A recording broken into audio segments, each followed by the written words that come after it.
To summarize Pacific Rim in a few sentences. An epic story about the human race. There's a lot of crazy fantasy and huge action set pieces. Just a rock'em sock'em big visual banquet. If you want me to explain the entire movie, I can do that. But it'd probably be more fun to watch it.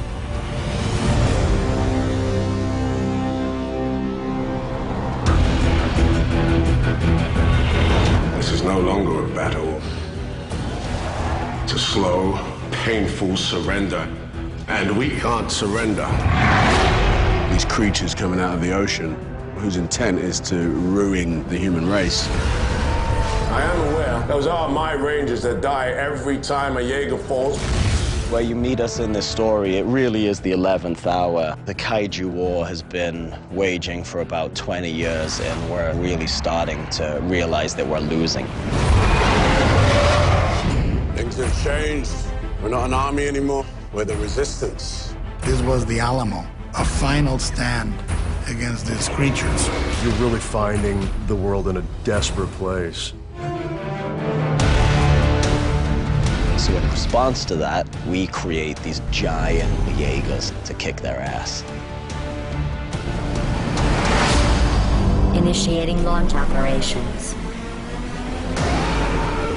The Russians control Cherno Alpha. It looks like a big tank.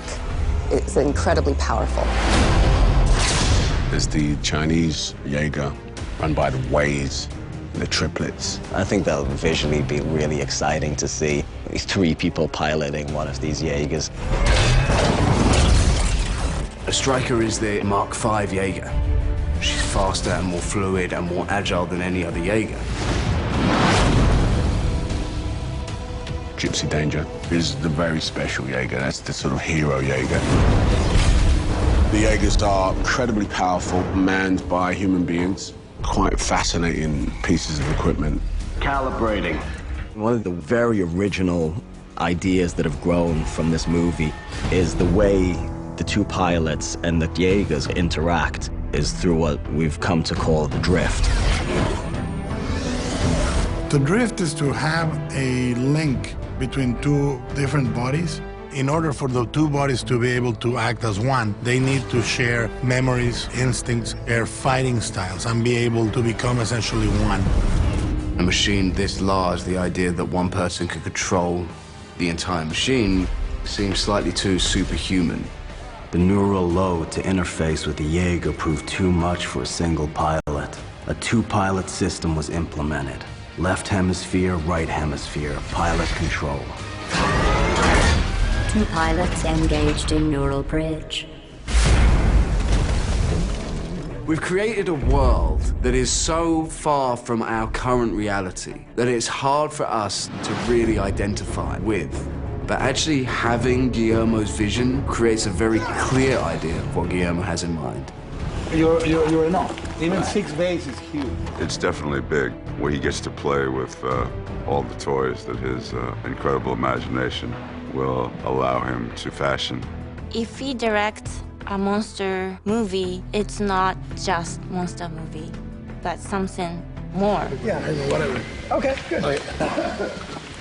Who is that guy? Every take he comes up to me and says something or other. Who is it? He's passionate about this subject matter, and yet at the same time, with his absolute genius eye, he's really the only choice for us.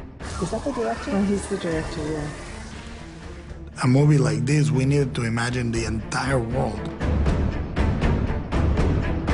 He uses as much imagination as he possibly can, pulling from dreams and nightmares, trying to get the audience to slip into a different world. React to... There are 2 great genres. One is the giant monster movie, the kaiju movie, and the other one is the giant robot movie. In terms of spectacle and size, is a movie that encompasses both of those subgenres. It's going to feel like a very gritty, real exploration of what it would be like if we found ourselves under attack from monsters. So where would you rather die? Here or in a Jaeger?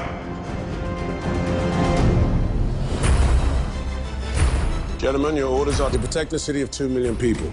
Then let's go fishing.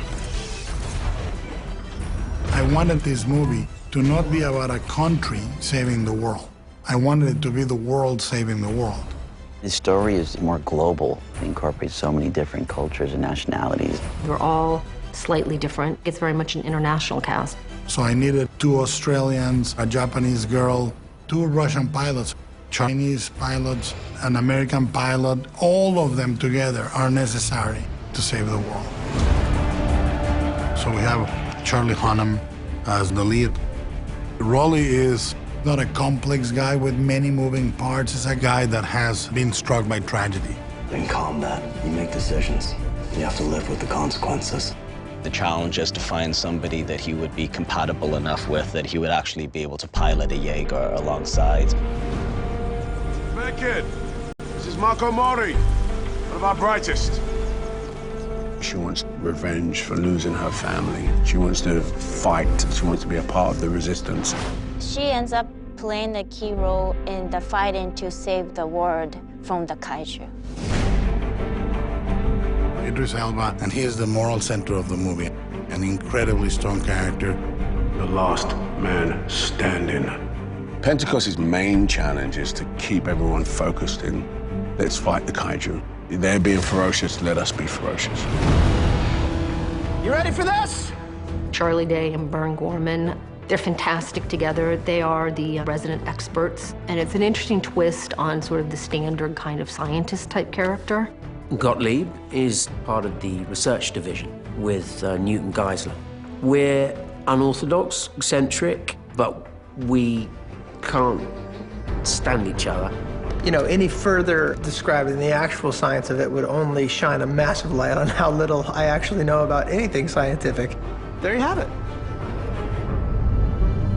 You have a real story with interesting characters that you're going to follow. It's punctuated once in a while with these giant, spectacular set pieces of robots fighting monsters. The word kaiju means monster in Japanese. Here's the monster, here's you, and you're just this little speck on his forehead. Some might say that they are our deepest fears made manifest. The kaiju is a classic Japanese genre. Giant beasts and monsters that have all kinds of different characteristics and shapes and sizes. We wanted to stick to the basic groups of kaijus that would be based on life forms that exist on Earth. If you can imagine a crocodile and a lizard, okay? Well, a lizard is the dinosaur, and the crocodile is the kaiju. Huge, grotesque, much more fierce. The moment you saw them on the screen the first time, you knew that they were deadly. They were capable of destroying the Jaeger. I'm always struck by the creatures that Guillermo creates. I think you're certainly going to look at Guillermo's kaiju and say they're pretty damn cool. There's something very pure and very full of love in monster movies, and even more so in kaiju movies. You just love the creatures, and giant robots as a cherry on top.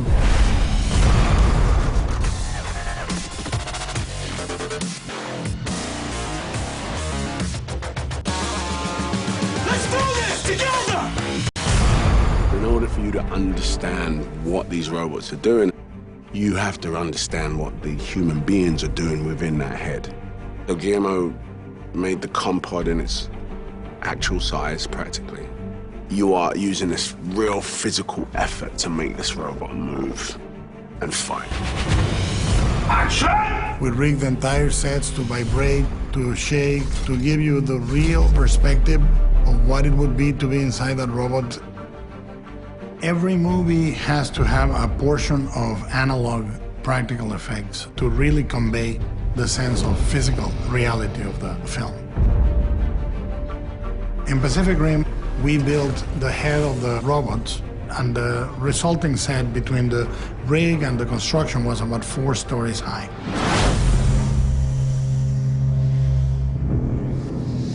This entire set would shake and would be able to drop 15 feet really rapidly for the drop of the head.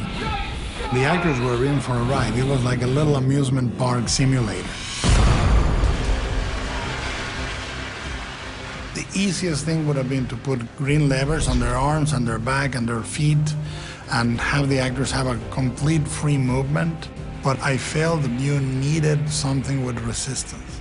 So we had a piece of machinery that was a couple of tons in weight in their backs and in their legs and in their arms. You've got a suit on, you've got a harness underneath. Your feet are on these platforms that actually move the robot's legs. While they pour 200 gallons of water on us a minute. We needed to waterproof incredibly deadly, dangerous currents of electricity. I invented a torture machine.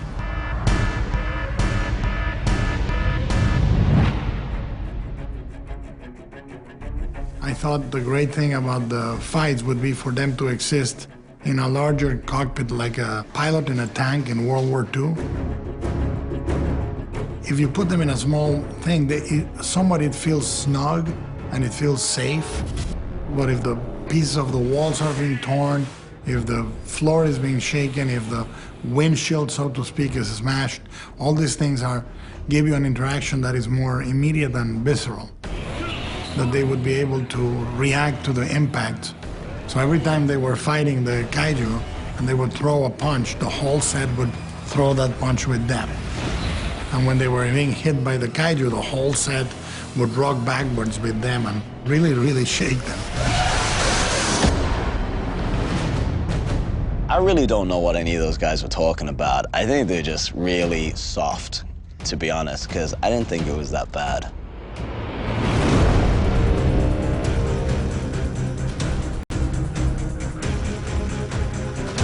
A lot of this film is going to come to life in post. After we all leave is when really Guillermo's going to start doing the majority of the work on this film and put this world together. We're very fortunate that you have Guillermo del Toro and marry that up with the wizards at ILM. I wanted a company that would take this movie and never get bored with it. And I wanted very much for ILM to be constantly invested. I didn't want a movie that was technically right, but a movie that felt passionate. This is sort of new territory. That was a big part of the appeal to me, that this isn't a sequel and it's not an adaptation. It's original material. Oh my God. We really want the animated portions to be as memorable as real. Let's face it, the two characters that are most outstanding in a movie like this have to be the robots and the monsters. You have to love them both. The world that Guillermo's created and the richness of these characters and the story that he's told, I just think it's really going to resonate with audiences. All of those elements that audiences love about Guillermo's voice, you're going to see here. So hopefully people will come away from this as if they've just been punched in the face. You know, they've stepped into this world of depth and terror, and they've stepped out just white-faced.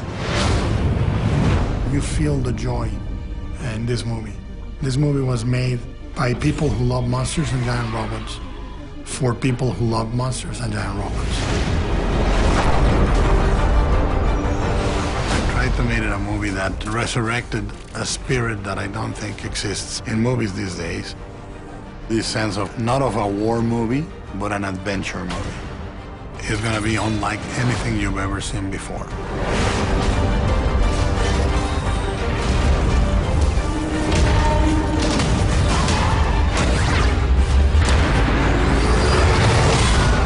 Pacific Rim.